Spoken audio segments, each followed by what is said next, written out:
Баршаңызға қайырлы күн. Бүгін сіздермен бірге осындай өте ерекше дәмді тағам жасайтын боламыз. Өте оңай жасалады және тез дайын болады. Жасап көріңіздер. Видеомыз соңына дейін көріп, арнама тіркеліп, лайк басып кетуді ұмытпаңыздар.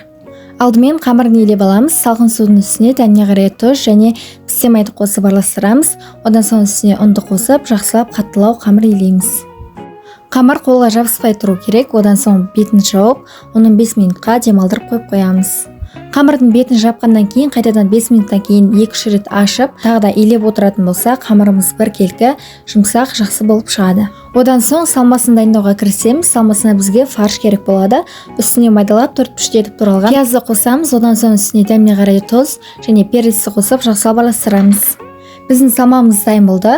Қамырымызды 15 минут тұрып дайын болып қалды. Енді қамырымызды алып, бірнеше майда бөліктерге бөліп шығамыз.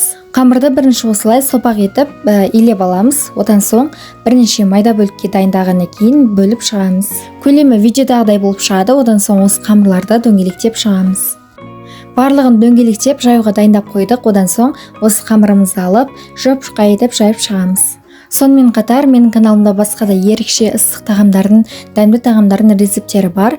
Арнама кіріп көрсеңіздер болады, және де тәттілердің де рецептерін таба аласыздар. Жайып болған қамырымыздың үстіне бір ас қасық салмамызды салып, видеодағыдай жиып шығамыз. Қамырды қатты жұқа қылып жаюға болмайды, бірақ қалыңда болмағаны дұрыс. Барлығын дәл осы видеода көрсетілгенде етіп түйіп шығамыз. Барлығын түйіп болғаннан кейін майды қыздырамыз. Май қатты қызып тұрған болу керек. Одан соң майға осы қамырларымызды қойып, екі жағынан қызартып қуырып аламыз. Оттың асы қатты да тұрады, осылай қып-қызыл етіп қуырамыз. Барлық түйіп дайындап қойған қамырларды осылай қуырып шығу керек.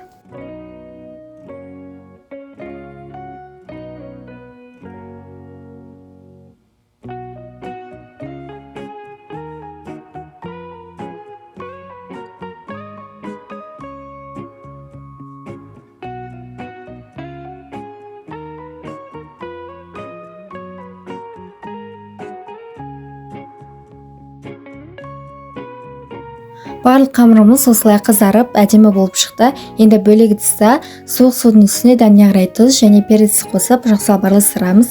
Одан соң томатты қосып, жақсылап араластырамыз. Барлық құрамның мөлшерін әпсенеге жазып кететін боламын. Кейіннен ыдысымызға осы қуырып дайындап қойған қамырымыздың барлығын үстіне салып шығамыз.